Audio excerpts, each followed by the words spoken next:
ओम श्री गणेशाय नमः। ओम श्री सरस्वत्यै नमः। ओम श्री गुरुभ्यो नमः। श्रुतिस्मृतिपुराणानाम् आलयं करुणालयं नमामि भगवत्पाद शङ्करं लोकशङ्करं शङ्करं शङ्कराचार्यं केशवं बादरायणं सूत्रभाष्यकृतौ वन्दे भगवन्तौ पुनः पुनः। ईश्वरो गुरुरात्मेति मूर्तिभेदविभागिने व्योमवद्व्याप्तदेहाय दक्षिणामूर्तये नमः। योऽन्तः प्रविश्य मम वाचमिमां प्रसुप्तां सञ्जीवयत्यखिलशक्तिधरस्वधाम्ना अन्यांश हस्तचरणश्रवणत्वगादीन् प्राणान् नमो भगवते पुरुषाय तुभ्यम्। वंशी विभूषितकरान्वनीरदाभात् पीताम्बरादरुणबिम्बफलाधरोष्ठात् पूर्णेन्दुसुन्दरमुखादरविन्दनेत्रात् कृष्णात् परं किमपि तत्त्वमहं न जाने। आज के चिंतन को शुरुआत करने से पहले 5वें अध्याय के पहले श्लोक से लेके 6ठे श्लोक तक एक साथ पढ़ेंगे। अर्जुन उवाच सन्न्यासं कर्मणां कृष्ण पुनर्योगं च शंससि यच्छ्रेय एतयोरेकं तन्मे ब्रूहि सुनिश्चितम्। श्रीभगवानुवाच सन्न्यासः कर्मयोगश्च निःश्रेयसकरावुभौ तयोस्तु कर्मसन्न्यासात् कर्मयोगो विशिष्यते। ज्ञेयः स नित्यसन्न्यासी यो न द्वेष्टि न काङ्क्षति निर्द्वन्द्वो हि महाबाहो सुखं बन्धात् प्रमुच्यते। सांख्ययोगौ पृथक् बालाः प्रवदन्ति न पण्डिताः एकमप्यास्थितः सम्यक् उभयोर्विन्दते फलम्। यत्साङ्ख्यैः प्राप्यते स्थानं तद्योगैरपि गम्यते। एकं साङ्ख्यं च योगं च यः पश्यति स पश्यति। सन्न्यासस्तु महाबाहो दुःखमाप्तुमयोगतः योगयुक्तो मुनिर्ब्रह्म न चिरेणाधिगच्छति।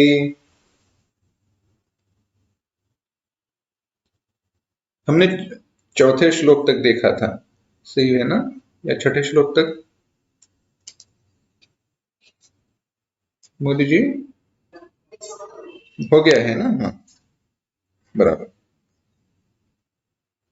तो भगवान कहते हैं कि भगवत प्राप्ति के जो मार्ग में मैंने बताए हैं उसमें मुख्य है चित्त शुद्धि, और उस चित्त शुद्धि की प्राप्ति के लिए एक सांख्य योग या कर्म संन्यास योग एक बताया, और दूसरा बताया कर्म योग। यह दोनों मार्ग, एक कर्मयोग का आचरण हो या कर्म संन्यास का आचरण हो, दोनों मार्ग एक ही फल देने वाले होने के कारण समान है, उनमें भेद नहीं है। दो साधन तभी भिन्न हो सकते हैं जब उन दोनों के फल भिन्न हो। जैसे एक का कर्म है, समझो विवाह कर्म, और एक है यज्ञादिक कर्म, जैसे दर्श पूर्णमास है और पुत्र कामेष्टि है। चलो दो यज्ञ ही लेते हैं, एक है दर्श पूर्णमास यज्ञ और एक है पुत्र कामेष्टि यज्ञ। अब एक यज्ञ के कारण स्वर्गादि लोकों की प्राप्ति होती है और एक यज्ञ के फलस्वरूप पुत्र की प्राप्ति होती है।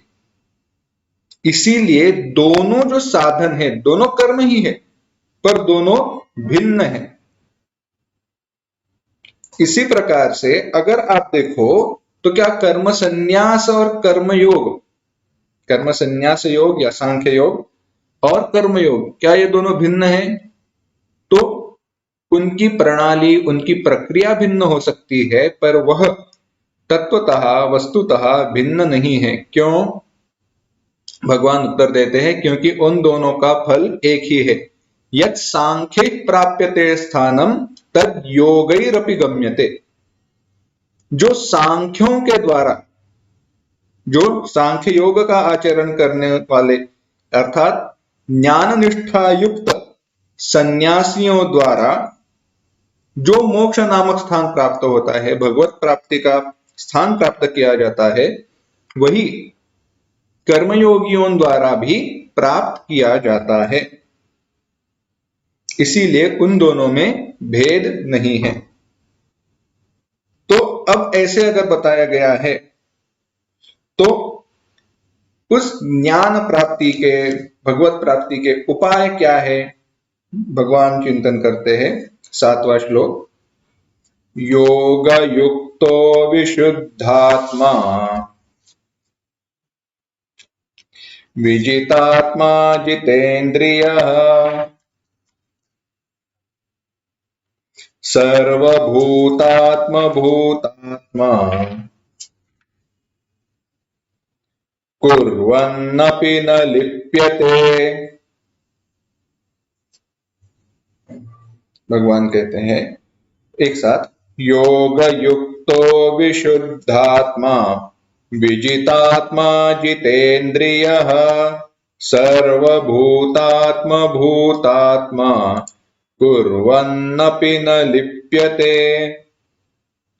अब यह कर्मयोगी के लक्षणों का वर्णन करते हुए वो कर्मों में लिप्त नहीं होता है, यह बात करते हैं और उपाय भूत उसके प्राप्ति के साधन बताते हैं।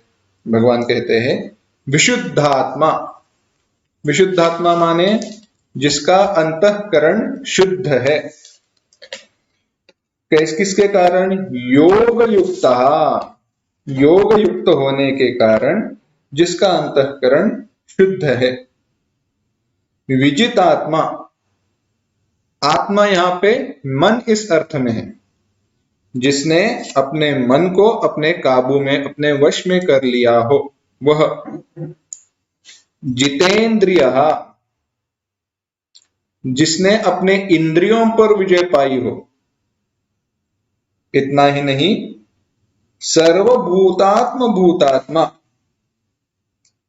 सर्वभूत आत्म भूतात्मा, संपूर्ण प्राणियों का परमात्मा स्वरूप जो आत्मा, जिसकी आत्मा है वही अपनी आत्मा है, यह जिसने जान लिया है। यानी बुद्धि द्वारा, ज्ञान के द्वारा जो सारे जीव मात्रों को, प्राणियों को अपने आप से भिन्न नहीं देखता, वह कुर्वन् अपि न लिप्यते, कर्म करते हुए भी लिप्त नहीं होता, यानी बंधन का भागी नहीं होता, बंधन में नहीं पड़ता। भगवान कह रहे हैं जिसने अपने मन को वश में कर लिया है, जो विशुद्ध अंतःकरण वाला है और संपूर्ण प्राणियों के आत्मरूप परमात्मा ही जिसका आत्मा है, ऐसा कर्मयोगी कर्म करता हुआ भी लिप्त नहीं होता। एक सामान्य अर्थ देखते हैं। योग से युक्त, योग से युक्त माने कौन से योग से युक्त? कर्मयोग से युक्त, विशुद्ध अंतःकरण वाला। विजित आत्मा यानी शरीर पर जिसने विजय प्राप्त की हो, शरीर की सारी क्रिया, सारे व्याधि, सारे कर्म, इनके ऊपर जिसने विजय प्राप्त की हो, अपने मन के ऊपर विजय प्राप्त की हो। जितेंद्रिय, अपने इंद्रियों को जिसने जीत लिया हो, और सब भूतों में अपने आप को देखने वाला। सब भूतों का जो अंतरात्मा है वही मेरी आत्मा है, वही मैं हूं, यह जो समझता है, वह ऐसा जो व्यक्ति है, उसको, जिसको यथार्थ ज्ञान हो गया है, ऐसा लोक संग्रह के लिए कर्म करते हुए भी, यह एक विशेष बात है। ऐसा जो कर्मयोगी है, लोक संग्रह के लिए कर्म करते हुए भी उन कर्मों से बंधा नहीं जाता, अर्थात लिप्त नहीं होता। माफ करना।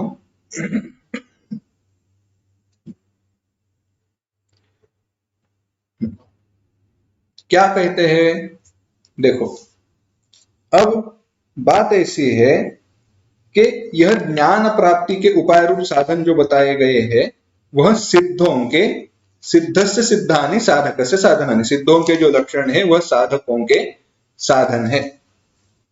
होता कैसे है, देखो यहां पे योग युक्त विशुद्धात्मा, विजितात्मा, विजितेंद्रिय, ये सारे जो लक्षण बताए हैं ना, वह सारे ज्ञानी महापुरुष और संतों के लक्षण बताए गए।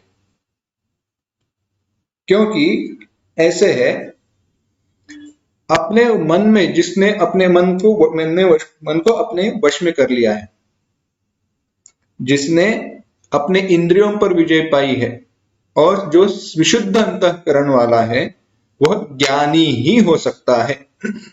ज्ञानी के अलावा यह सारे गुण एक ही समय एक ही व्यक्ति में देखे नहीं जा सकते।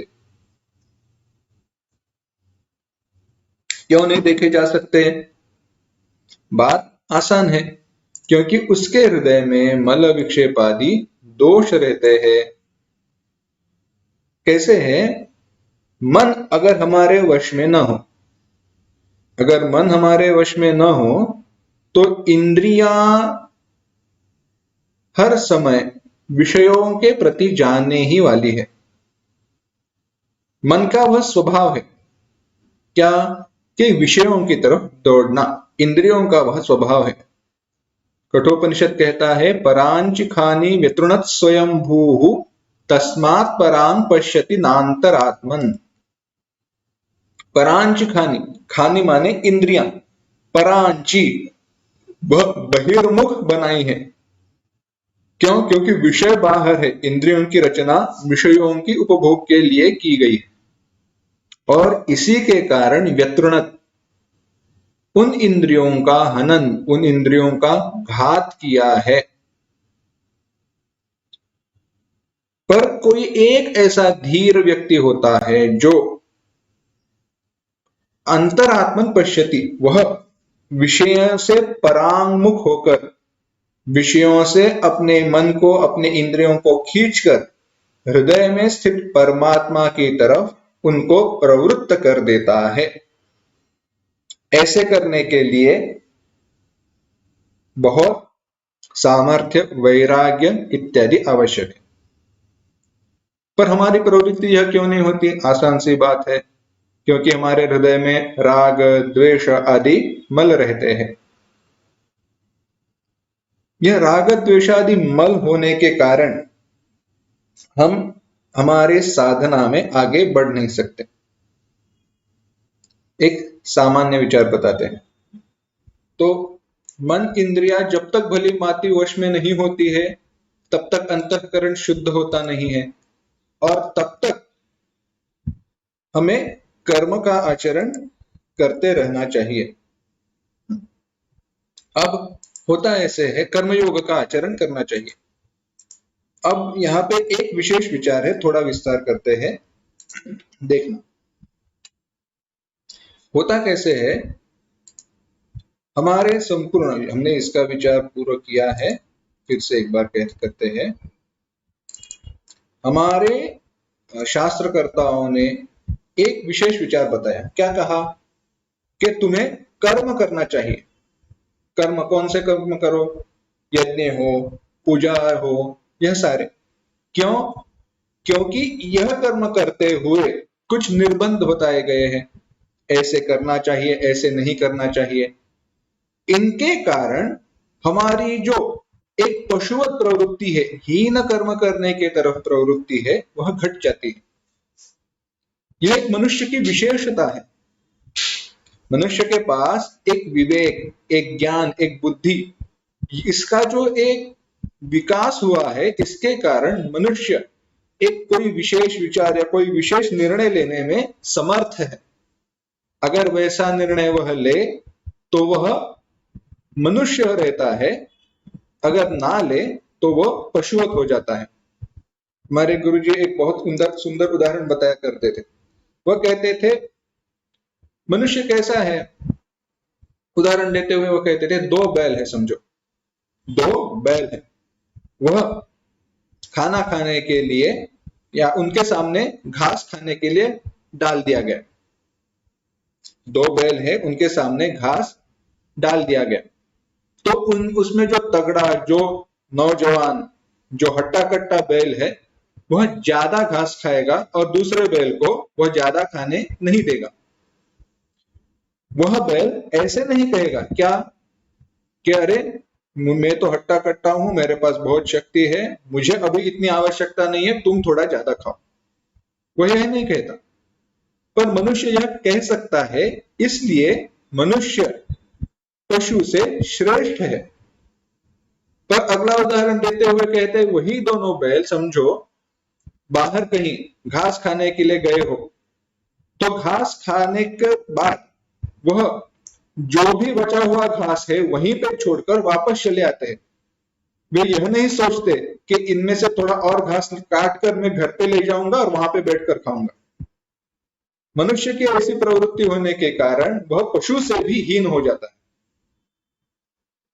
यानी स्वार्थपरता के कारण जब मनुष्य स्वार्थपर हो जाता है, दूसरों को हानि पहुंचाता है, तब वह पशु से भी हीन हो जाता है।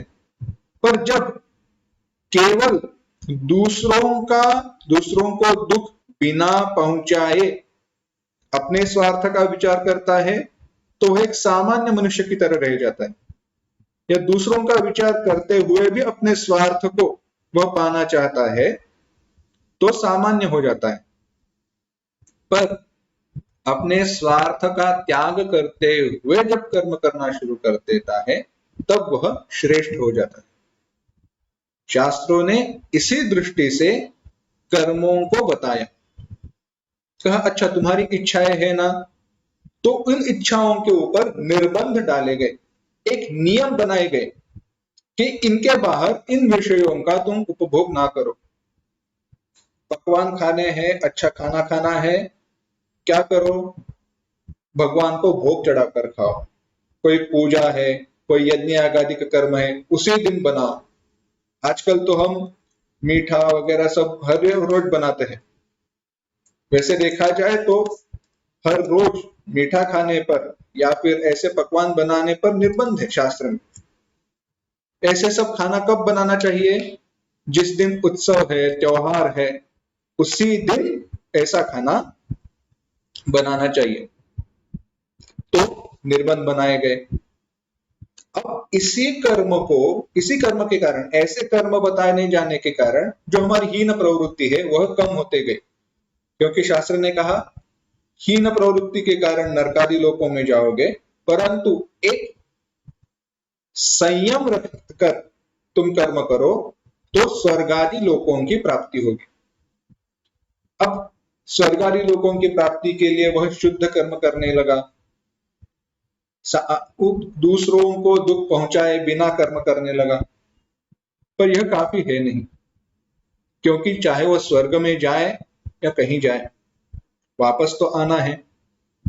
वह जन्म मृत्यु का जो बंधन है उससे तो छूटता नहीं है, लांग कर उसको गया नहीं है।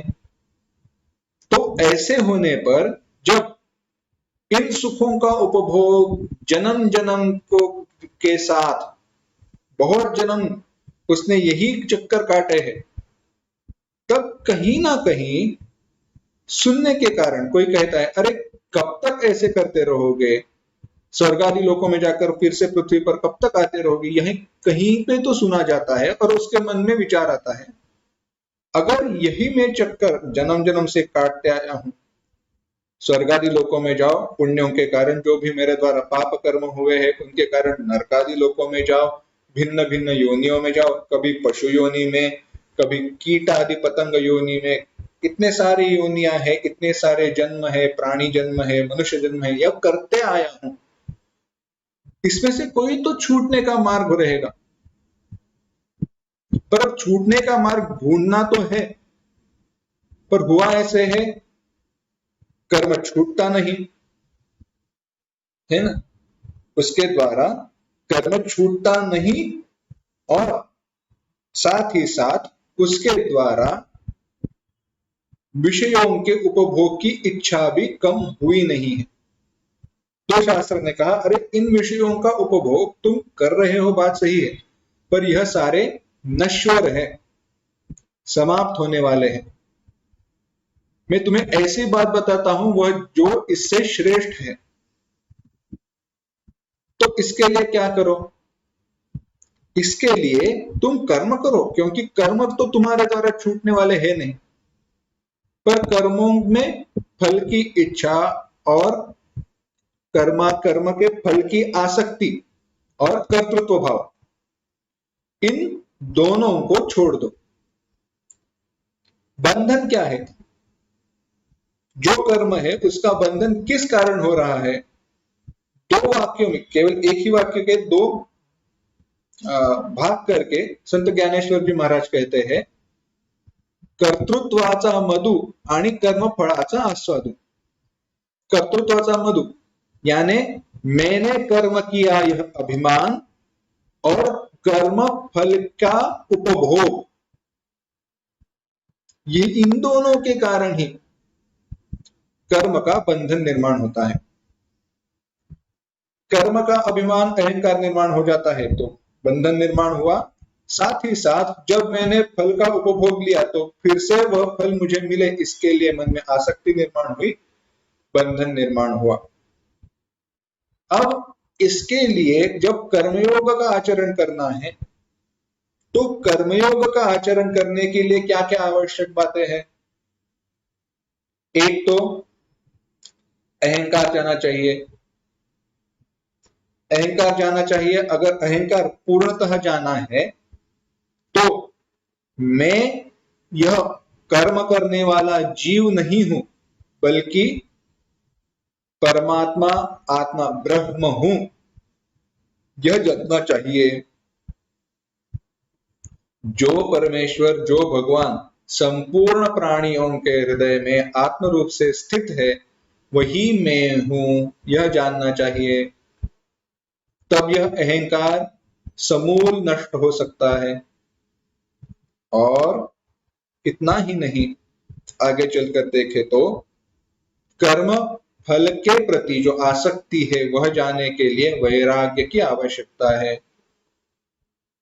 यानी विवेक चाहिए, वैराग्य चाहिए, समाधि षट्क संपत्ति चाहिए और मोक्ष की इच्छा भी चाहिए।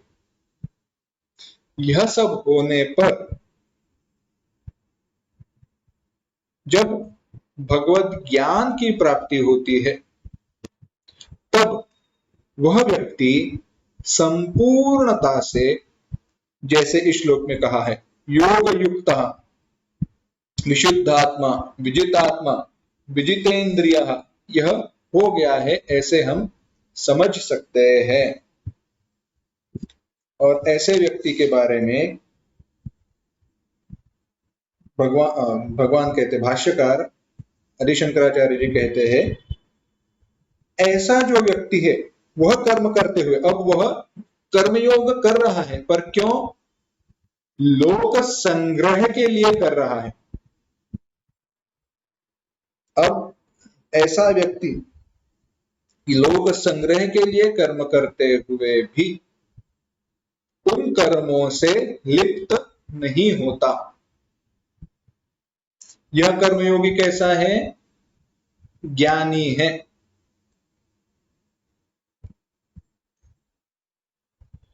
और यह ज्ञानी है, यह हम कैसे कह सकते हैं?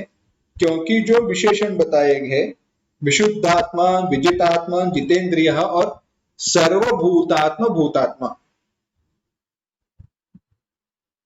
सामान्य कर्मयोगी अभी तक सर्वभूतात्मा भूतात्मा नहीं हो गया है, क्योंकि वह अभी उसका यतमान है ना, प्रयत्न कर रहा है अपने अहंकार का त्याग करने का, इसके द्वारा त्याग हो चुका है। और क्यों हो चुका है? क्योंकि इसको भगवत दर्शन ब्रह्म ज्ञान की प्राप्ति हो गई है। अब वास्तव में वह कोई कर्म ना करते हुए भी, वास्तव में वह कोई भी कर्म ना करते हुए भी या कर्म करते हुए भी कुछ नहीं करता, यह कैसे है? तो भगवान कहते हैं 8वां और 9वां श्लोक, नैव किंचित करोमीति युक्तो मन्येत तत्त्ववित्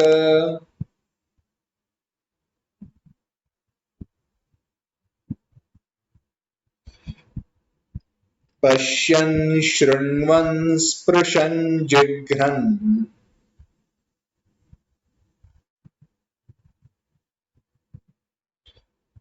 अश्नन् गच्छन् स्वपन् श्वसन्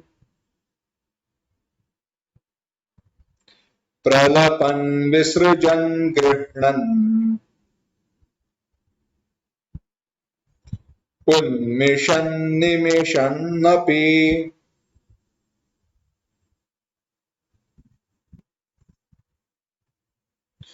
इन्द्रियाणीन्द्रियार्थेषु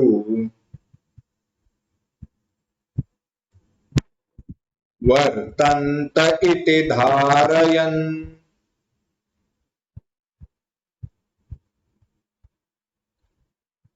एक बार फिर से पीछे से ही कहना, रिपीट करना, नैव किंचित करोमीति युक्तो मन्येत तत्त्ववित्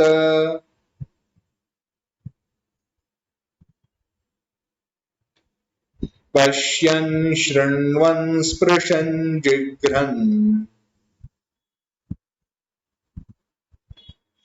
अश्नन् गच्छन् स्वपन् श्वसन्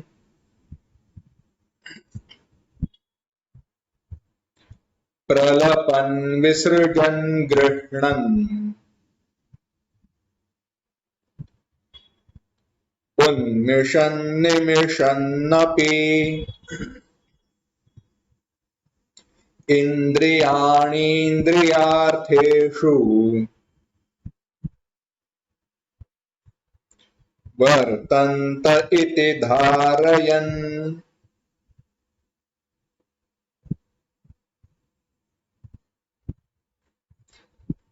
एक साथ, नैव किंचित करोमीति युक्तो मन्येत तत्त्ववित् पश्यन् शृण्वन् स्पृशन् जिघ्रन् अश्नन् गच्छन् स्वपन् श्वसन् प्रलपन् विसृजन् गृह्णन् उन्मिषन् निमिषन्नपि।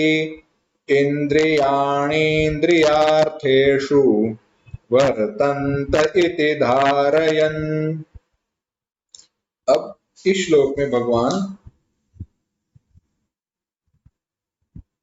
सांख्य योगी कर्मयोगी, यानी जो तत्ववेत्ता है और कर्मयोग का आचरण करने वाला है, वह कुछ कर्म ना करते हुए भी, कुछ कर्म ना करते हुए भी, तो ऐसे कुछ कर्म करते हुए भी, माफ करना, कर्म करते हुए भी कोई भी कर्म नहीं करता, यह कैसे है? यह सांख्य योगी के व्यवहार काल के साधना का स्वरूप बताते हैं। यानी कैसे है? जो सांख्य योगी है, वह तत्ववेत्ता ज्ञानी है, वह कर्म करते हुए क्या समझता है और कि हमें भी किस दृष्टि से, किस बुद्धि से कर्म करना चाहिए। विचार बताया, नैव किंचित करोमीति,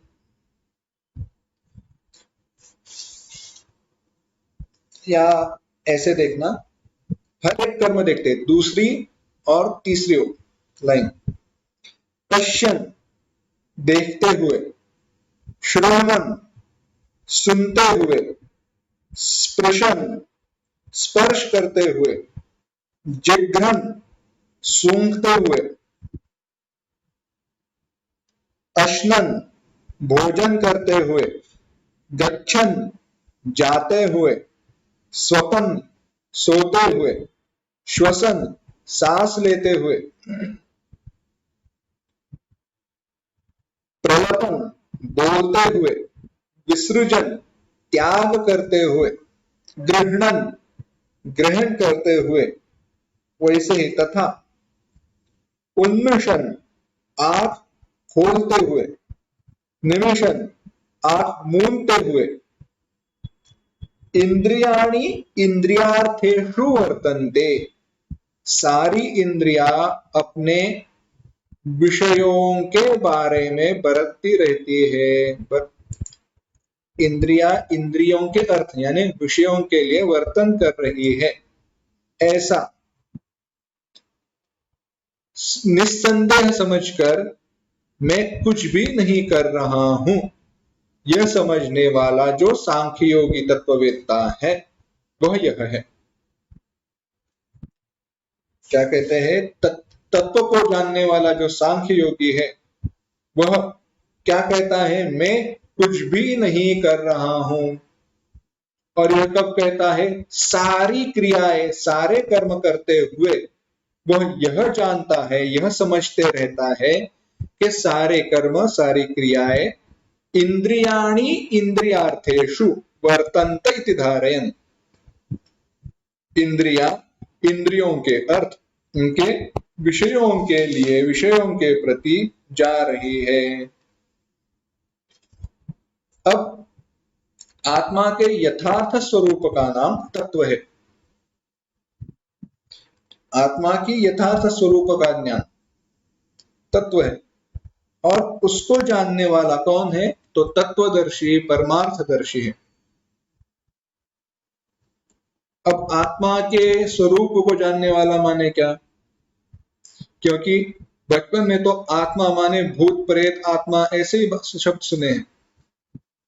तो आत्मा इस शब्द का अर्थ क्या है? आत्मा इस शब्द का सामान्य अर्थ है मैं। आत्मन संस्कृत में प्रातिपदिक है आत्मन, मूल शब्द है आत्मन। आत्मा माने मैं, जहां पर भी मेरा भाव है, मैं यह जो भाव है ना, उसे आत्मा कहा गया। अगर यह मैं यह भाव मेरे शरीर में हो तो मेरा शरीर ही मेरे लिए आत्मा हुआ। अगर मेरा भाव मैं यह भाव पुत्र में है तो पुत्र मेरे लिए आत्मा हो गया। मेरा मन ही मैं हूं यह भाव जब हो जाता है तब मन मेरे लिए आत्मा हो। हम कहते हैं उनकी आत्मा चली गई। आत्मा चली गई माने जीव चला गया, तो वहां पे आत्मा इस शब्द का अर्थ है जीव। पर यह उपाधि के सहित आत्मा के रूप है। जैसे माणक को, स्फटिक हो, सफेद जिसका कोई रंग नहीं है, उसको जिस रंग के वस्त्र पर रखा जाए उसका वह रंग हो जाता है। इसी प्रकार से यह शरीर, मन, बुद्धि, प्राण, इन जिन जिन उपाधियों से यह आत्मा जुड़ जाता है उस उपाधि के गुण उस पर आरोपित किए जाते हैं। जैसे उस फटिक का अपना रंग है नहीं, पर वस्त्र के रंग उसमें दिखाई देते हैं और लगता है कि जो वस्त्र का रंग है वही उस फटिक का रंग है। उसी प्रकार से यह भी है। तो आत्मा का वास्तव में स्वरूप क्या है? सत्यम ज्ञानम अनंतम, सच्चित आनंद है, नित्य अनादि, सारे उपाधियों के परे यह उसका स्वरूप है। जैसे रंगीन वस्त्रों पर होते हुए भी स्फटिक का कोई रंग नहीं होता, उसी प्रकार से सारे उपाधियों के साथ रहते हुए भी इस स्फटिक का कोई भी रंग नहीं होता। इस आत्मा का कोई रंग नहीं होता, कोई उपाधि नहीं रहती, वह स्वच्छ ही निर्मल ही है। तो ऐसे तत्व को जानने वाला भगवान पहले लाइन में क्या कहते हैं? तत्वविद, तत्व को जानने वाला, आत्मा के यथार्थ स्वरूप को जानने वाला, तत्वदर्शी, परमार्थदर्शी, ऐसे मानकर, ऐसे जानकर, मन्यते नैव किंचित करोमीति, क्या कहता है, क्या मानता है? मैं कुछ भी नहीं कर रहा हूं। क्यों? उत्तर आखिरी लाइन में दिया है, क्योंकि वह जानता है इंद्रियाणि इंद्रियार्थेषु वर्तन्ते, सारे जो कर्म है वह इंद्रिया और अपने विषयों में बरत रही है। इंद्रियों का कर्म अपने विषयों में हो रहा है, बाकी कुछ नहीं। एक बड़ा सुंदर उदाहरण दिया जाता है इसके लिए। आपने कठपुतलियों का खेल अगर देखा है तो कठपुतलियों के खेल में सारे जो सेना है, राजा रहते हैं, रानी रहती है, सारे आते हैं, मिलते हैं, बोलते हैं, पर क्या वह सच में अपने आप कर्म करते हैं? नहीं, कर्म किसी और के कारण होते रहते हैं। इसी प्रकार से यह जानता है, मैं चाहूं या ना चाहूं, यह सारे इंद्रियां अपने विषयों में वर्तन करने ही वाली है, क्योंकि आंखों से मैं देखना बंद नहीं कर सकता, क्योंकि आंख मूंद लूं तो भी, आंखों को मूंद लूं तो भी अंधेरा तो दिखाई देना ही है ना।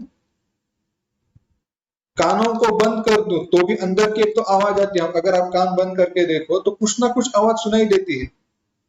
यानी इंद्रिया और विषय, उनको मैं अलग नहीं कर सकता। पर क्या मैं चाहता हूं वह हो? नहीं, वह अपने विषय में बरत रही है। इंद्रियाणि इंद्रियार्थेषु वर्तन्ते इति धारयन्, ऐसे समझता है। ऐसे समझने के कारण देखते हुए, सुनते हुए, सूंघते हुए, खाते हुए, ये सारे उपलक्षण बताए हैं। कोई भी क्रिया या कर्म करते हुए मैं कर्म नहीं कर रहा हूं, ऐसा उसका निश्चय है, ऐसा उसका मानना है। क्यों मानता है, कैसे है? तो देखो, जो इस प्रकार से तत्वज्ञानी है, अर्थात सारी इंद्रियां और अंतःकरण में चेष्टारूप देखे गए कर्म, केवल शारीरिक कर्म नहीं, मन के द्वारा किए गए कर्म भी, इन सारे कर्मों में वह अकर्म को देखता है। यह कर्म में नहीं कर रहा हूं, यह वो देखता है। अपने में वह कर्मों का अभाव देखता है, और इसीलिए ऐसे ज्ञानी का सर्व कर्म संन्यास में अधिकार है। यह थोड़ा अलग से विचार है। क्यों? क्योंकि मृगतृष्णिका में, मिराज वाटर, मृगतृष्णिका में जल को समझकर, वो पानी वहां पे है नहीं, पर उसको पानी समझकर उसके उस पानी को पीने के लिए प्रवृत्त हुआ जो व्यक्ति है ना, जब पानी के अभाव को समझ जाता है, जब पानी के अभाव को समझ जाता है, तब ज्ञान होने पर फिर वह पानी पीने के लिए प्रवृत्त नहीं होता। बड़ा सुंदर उदाहरण है। उदाहरण क्या है? जो व्यक्ति प्यासा है और मृगतृष्णिका में पानी का आभास हुआ, रेगिस्तान में जा रहा है, दूर पानी का आभास हुआ, वहां पे पानी पीने के लिए वहां पे दौड़ा, पर उस स्थान पर पहुंचने पर उसको पता चला, अरे यहाँ पे पानी कभी था ही नहीं। यह तो आभास था, पर अब उसे दूसरी जगह पर पानी का आभास हो रहा है। अब वह पानी के आभास के प्रति दौड़ता नहीं है। क्यों? क्योंकि मिथ्यात्व का वह सत्य है नहीं, उसका ज्ञान उसे हो चुका है। यह है, इसी प्रकार से यह तत्ववेत्ता ज्ञानी है। सारे फलों के प्रति, सारे कर्मों के प्रति, क्रियाओं में मिथ्यात्व का ज्ञान होने के कारण यह व्यक्ति कभी कर्म में प्रवृत्त नहीं होता। परंतु जो तत्वज्ञानी नहीं है, अब भेद बता रहे हैं। जो तत्वज्ञानी नहीं है पर कर्म योग में प्रवृत्त हुआ है, ऐसे व्यक्ति के बारे में क्या है? ज्ञानी तो लिप्त नहीं होगा, यह तो हम मानते हैं, समझते हैं। चलो, पर कर्मयोगी के बारे में क्या? तो भगवान बताते हैं 10वां श्लोक, ब्रह्मण्याधाय कर्माणि संगं त्यक्त्वा करोति यः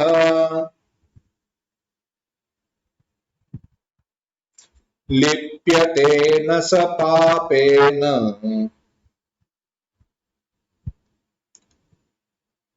पद्मपत्रमिवाम्भसा।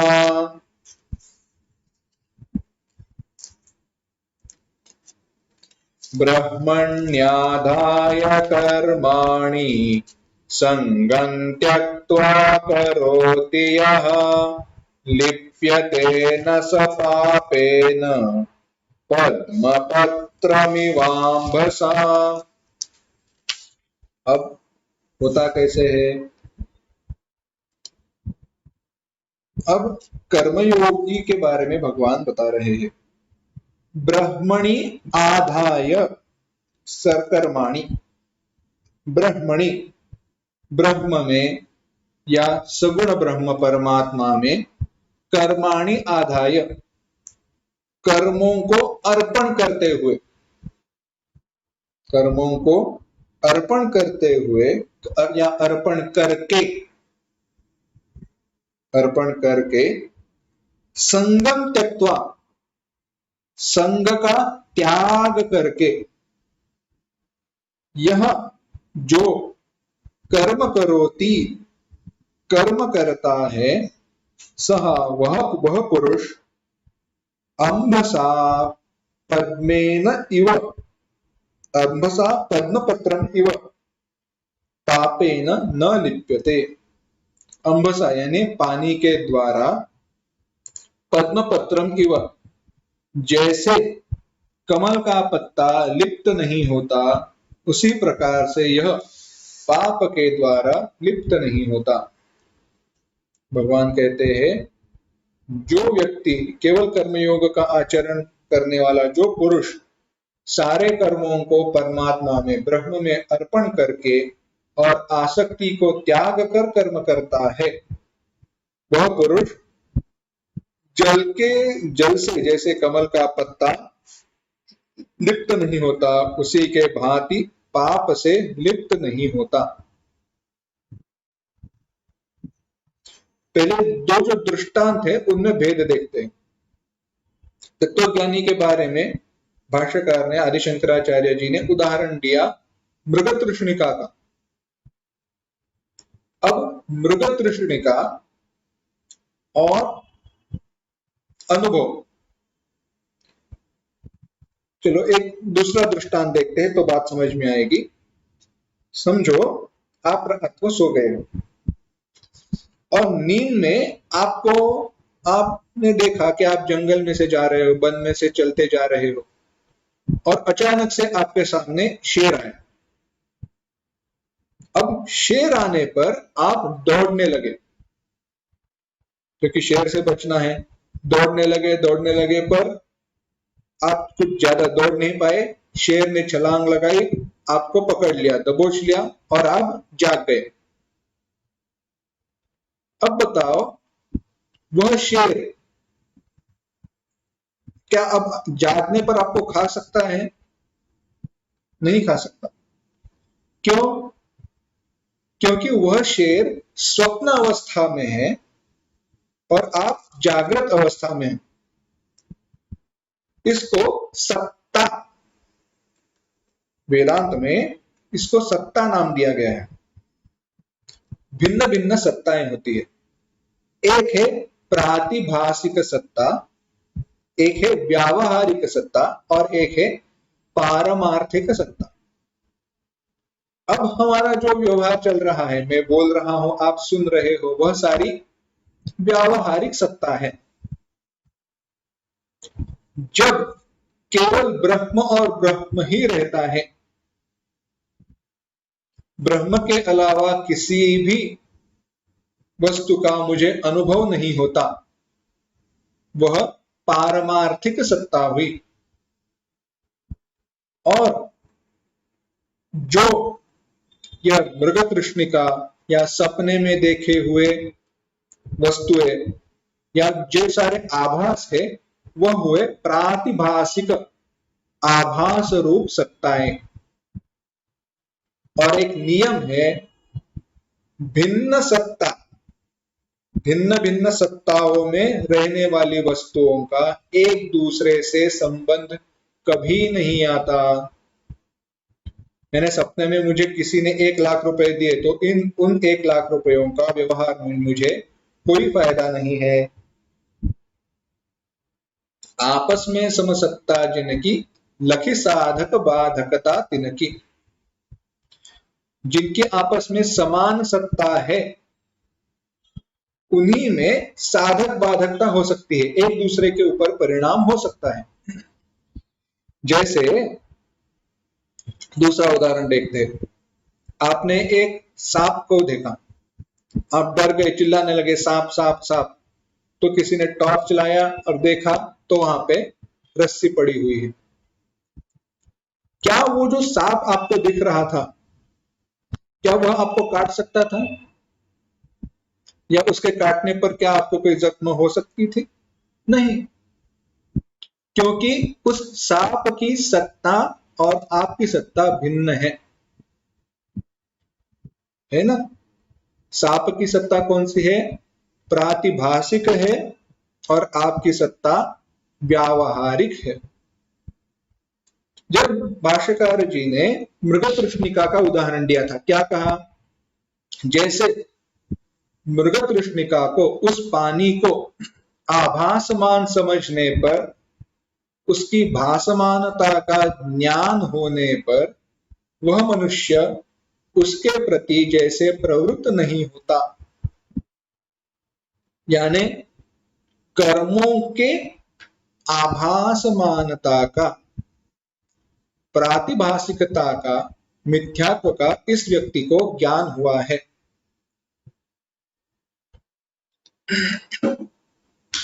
तो यहां पे दोनों सत्ताएं भिन्न हैं। ज्ञान के कारण मैं ब्रह्म हूं, तो मेरी सत्ता क्या है? पारमार्थिक। और कर्मों की सत्ता क्या है? व्यावहारिक। पर व्यावहारिक अवस्था में भी सारे कर्म प्रातिभासिक रूप मुझसे भिन्न सत्ता में होने के कारण मैं उनसे लिप्त नहीं हो रहा हूं। जैसे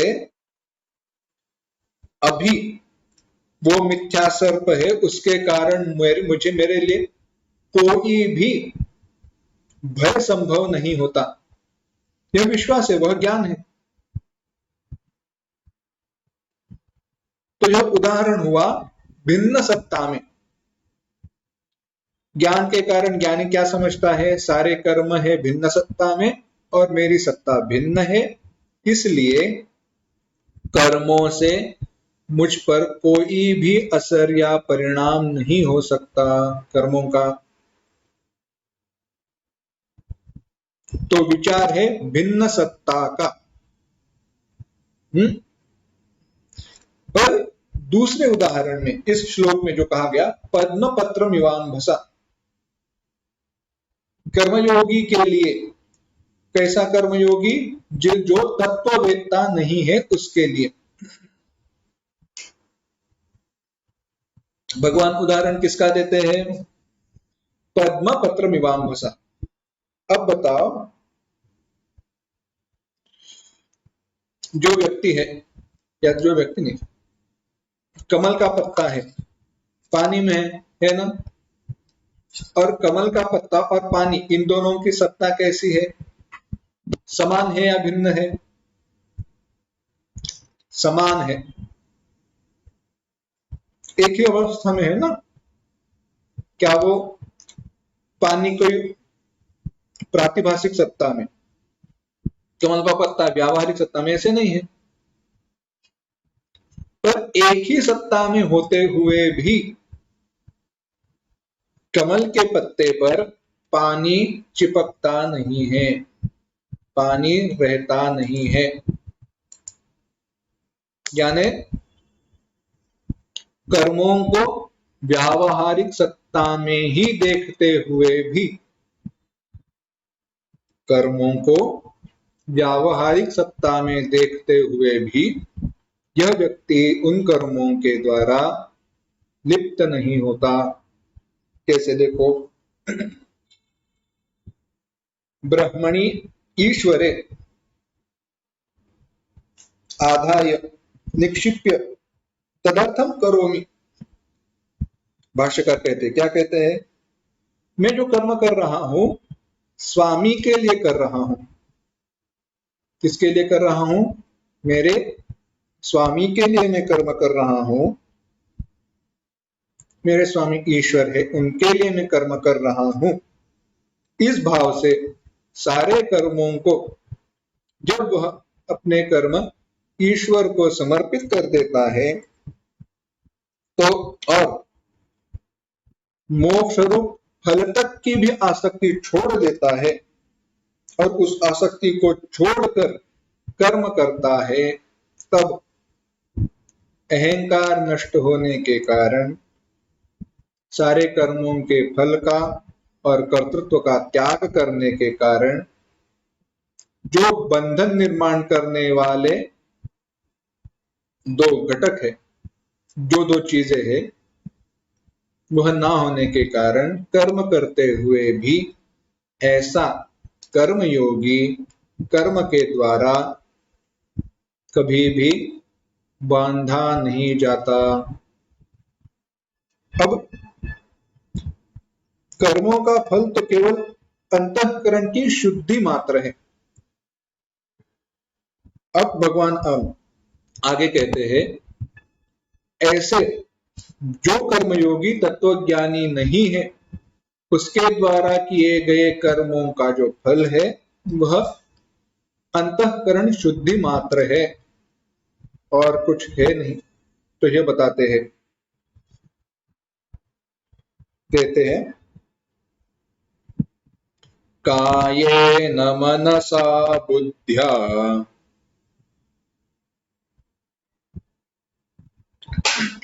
केवलैरिन्द्रियैरपि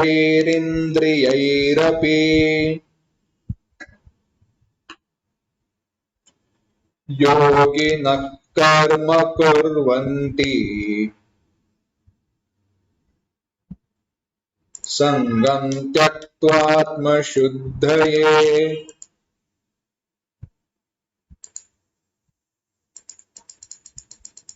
कायेन मनसा बुद्ध्या केवलैरिन्द्रियैरपि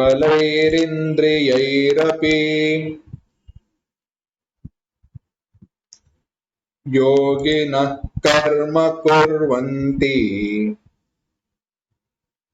संगं त्यक्त्वात्मशुद्धये।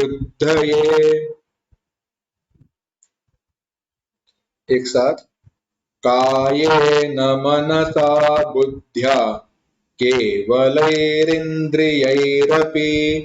योगिनः कर्म कुर्वन्ति संगं त्यक्त्वात्मशुद्धये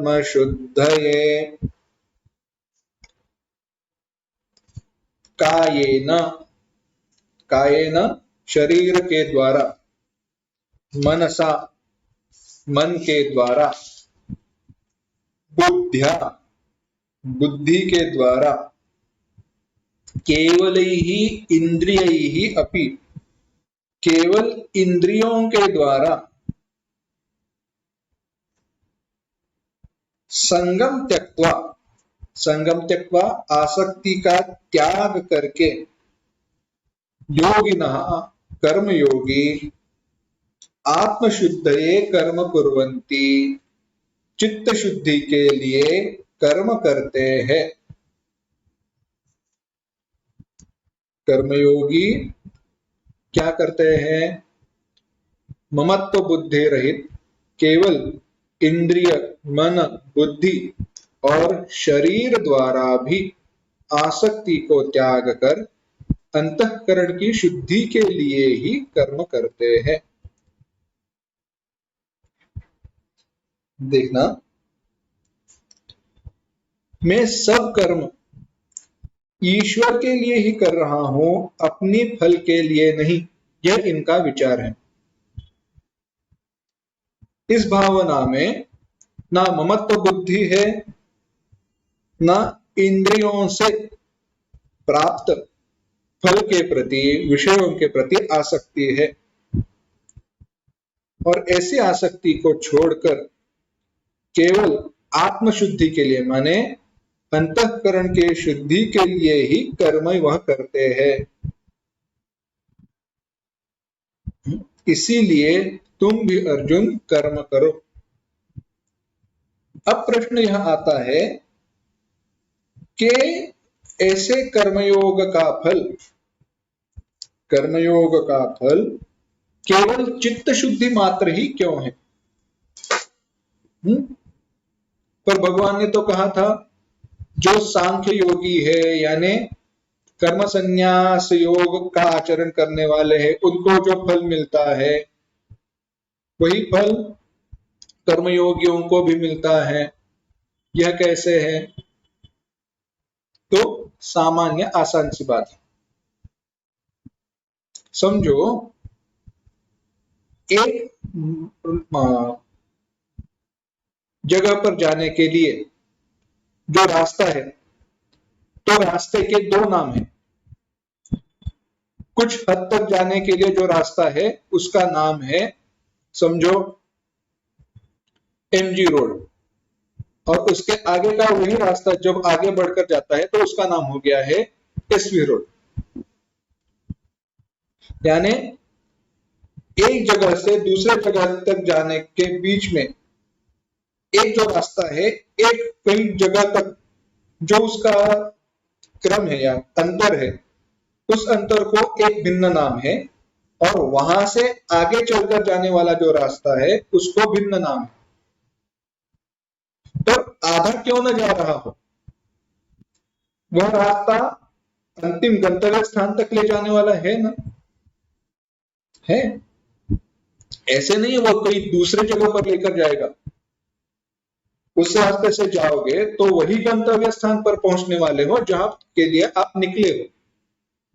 या अपना रेलवे का ही उदाहरण लेते हैं, चर्चगेट जाना है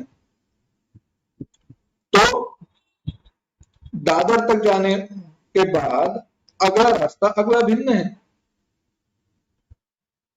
पर इसका अर्थ ये नहीं कि दादर को जाने वाली जो ट्रेन है, दादर की तरफ जाने वाली ट्रेन, वह मुझे दूसरी जगह लेकर नहीं जाने जाएगी। इसी प्रकार से कर्मयोग चित्त शुद्धि तक ही लेकर जा सकता है, पर चित्त शुद्धि के बाद में प्राप्त होने वाले तत्व ज्ञान को वह दूर नहीं रखने वाली। तत्व ज्ञान को, ब्रह्म ज्ञान के प्राप्ति को दूर नहीं रखा जाता। तो अब एक विचार करते हैं कि यह क्यों बताया गया, यह भेद क्यों किया गया और क्यों बताया गया। कर्मयोग के कारण ब्रह्म ज्ञान की प्राप्ति और कर्मयोग के कारण ब्रह्म ज्ञान की प्राप्ति नहीं, तत्व चित्त शुद्धि की प्राप्ति और कर्म ज्ञान कर्म संन्यास सांख्य योग के कारण ज्ञान की प्राप्ति। विचार के लिए हमें थोड़ा प्रमाणों का विचार करना चाहिए। कैसे है, कोई भी ज्ञान प्राप्त करने के लिए, कोई भी ज्ञान प्राप्त करने के लिए ज्ञान के साधन आवश्यक है, ज्ञान के साधन आवश्यक है। और वह कैसे होने चाहिए, उसके लिए बड़ी व्याख्या की गई। अबाधितम असंदिग्धम स्मृति विलक्षणम अनधिगतम, अबाधितम असंदिग्धम अनधिगतम स्मृति विलक्षणम प्रमातत्वम। ज्ञान वही है जो अबाधित है, जो बदलता नहीं है। अनधिगतम, जो पहले पता नहीं था। असंदिग्धम, जिसके प्रति मेरे मन में संशय नहीं है। और स्मृति विलक्षणम, जो मेरी स्मृति यानी मैंने याद करके वगैरह नहीं प्राप्त किया है, उसी को ज्ञान कहा जाता है। और इस ज्ञान की प्राप्ति के लिए जो असाधारण कारण है, असाधारण यानी मुख्य साधन है, जिसके अलावा इसकी इस ज्ञान की प्राप्ति हो ही नहीं सकती, वह ज्ञान के साधन या प्रमाण कहे गए। उदाहरण देखते हैं एक, तो बात समझ में आएगी। अगर मुझे किसी वस्तु को देखना है, जैसे यह घड़ी, अब यह घड़ी को देखने के लिए किस इंद्रियों का उपयोग मैं करूंगा? देखने के लिए आंख ही आवश्यक है। आंखों के अलावा देखा नहीं जाता। आंखों के अलावा बाकी कर्म किए जा सकते, पर देखने का कर्म हो नहीं सकता। तो देखने के लिए, किसी रूप को देखने के लिए आवश्यक क्या है? आंखें हैं। तो आंखें रूप की ज्ञान के लिए, किसी वस्तु के रूप की ज्ञान के लिए असाधारण कारण माने प्रमाण हुए, क्योंकि आंखों के अलावा उनको देखा नहीं जाता। कोई आवाज को सुनने के लिए क्या प्रमाण है? कान हो गए। सूंघने के लिए नाक हुए। कोई टेस्ट करने के लिए क्या हुआ? जीभ है ना। इसी प्रकार से परमात्मा की ज्ञान की प्राप्ति के लिए ब्रह्म ज्ञान कहां पे बताया गया? शास्त्रों में, उपनिषदों में, भगवत गीता में बताया गया। अब यह पढ़कर होता है? नहीं। जब उस शास्त्र का श्रवण होता है गुरु के द्वारा, ब्रह्मज्ञानी महात्माओं के द्वारा जब श्रवण होता है, तो श्रवण के द्वारा ज्ञान हो जाता है। इसीलिए इसको,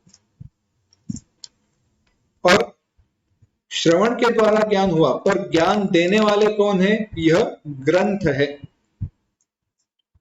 उपनिषद, भगवत गीता, ब्रह्मसूत्र, यह सारे ग्रंथ है। तो वह हुए प्रमाण, ज्ञान के साधन। और उनके द्वारा श्रवण, इस माध्यम से, श्रवण यहां पे शब्द प्रमाण के दृष्टि से देखा जा रहा है। श्रवण में वेदांत, इनको श्रवण करते हुए जब मेरे द्वारा सुना गया, तब जो वाक्य यहां पे बताए गए थे, उनके द्वारा मुझे ज्ञान की प्राप्ति हुई।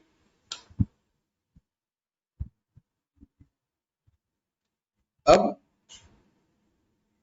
यह अगर ज्ञान के लिए आवश्यक है, तो बताओ कर्म योग में कहां पे यह ज्ञान मिल रहा है? ज्ञान के प्राप्ति के लिए प्रमाण आवश्यक है और कर्मयोग में कहीं भी ज्ञान के प्राप्ति का प्रमाण उपलब्ध नहीं है, क्योंकि कर्मयोग केवल अंतःकरण की सत्ता में ही, अंतःकरण की अवस्था में ही है। जो अंतःकरण में कर्म कर रहा हूं वह समझता है, उसी अंतःकरण को मैं समझा रहा हूं, मैं कर्म करने वाला नहीं हूं। बस इतना ही हो रहा है। वहां पे ना कोई श्रवण हो रहा है, ना मनन हो रहा है, ना निधिध्यासन हो रहा है। ज्ञान के प्राप्ति के लिए मुख्य आवश्यक ज्ञान का कब होता है? श्रवण में होता है। अगर तब ज्ञान न हो तो मनन निधिध्यासन के द्वारा चित्त शुद्धि को प्राप्त किया जाना चाहिए। कर्मयोग के आचरण के द्वारा चित्त शुद्धि को प्राप्त किया जाना चाहिए। चित्त शुद्धि माने अंतःकरण से मल विक्षेप आदि दोषों को दूर करना चाहिए। तब जाकर मैंने जो सुना था कि मैं ब्रह्म हूं, यह ज्ञान सिद्ध हो जाएगा, मुझे मोक्ष रूप फल देने के लिए तैयार हो जाएगा। अभी क्या अवस्था है? मैंने सुना है मैं ब्रह्म हूं, पर उस ज्ञान का जो फल है, उस फल को धारण करने का अधिकार मुझ में नहीं है। क्यों? क्योंकि मेरे हृदय में चित्त शुद्धि नहीं है।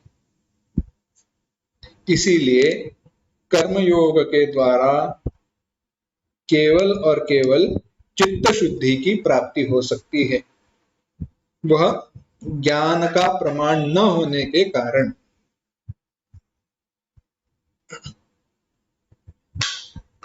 इसीलिए भगवान बताते हैं, आगे बताएंगे, तेषामेवानुकंपार्थम अहम अज्ञानजम तमः नाशयाम्यात्म भावस्थम ज्ञान दीपेन भास्वता। उन पर कृपा करने के लिए उनके हृदय में जो अज्ञान रूपी अंधकार है, उसको मैं ज्ञान रूपी दिए से उस अंधकार को दूर करता हूं। यानी ऐसे कर्मयोगियों को, ऐसे भक्तों के हृदय के में अज्ञान रूपी अंधकार को मैं स्वयं उनको ज्ञान देकर उसको दूर करता हूं। या फिर कह चुके हैं, तत्स्वयं योग संसिद्धम कालेनात्म निबिंदति। वह स्वयं अपने आप में ही उस ज्ञान को प्राप्त करते हैं, क्योंकि कहीं ना कहीं कर्मयोग का आचरण करते हुए उन्होंने मैं ब्रह्म हूं, मैं परमात्मा, जो सबके हृदय में स्थित परमात्मा है वही मेरे हृदय में स्थित है और वही मैं हूं, यह कहीं ना कहीं उन्होंने सुना हुआ है।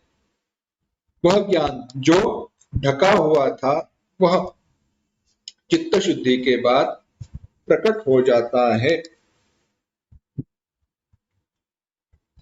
अब कहते हैं, ऐसा जो व्यक्ति है, कायेन मनसा बुद्ध्या केवलैरिन्द्रियैरपि योगिनः कर्म कुर्वन्ति संगम त्यक्त्वात्म शुद्धये।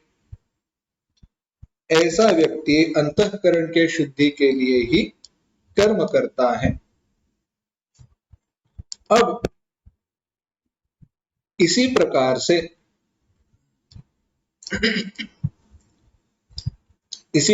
से कर्म करने वाला कोई भक्ति प्रधान कर्मयोगी पापों से लिप्त नहीं होता और कर्म प्रधान कर्मयोगी का अंतःकरण शुद्ध हो जाता है।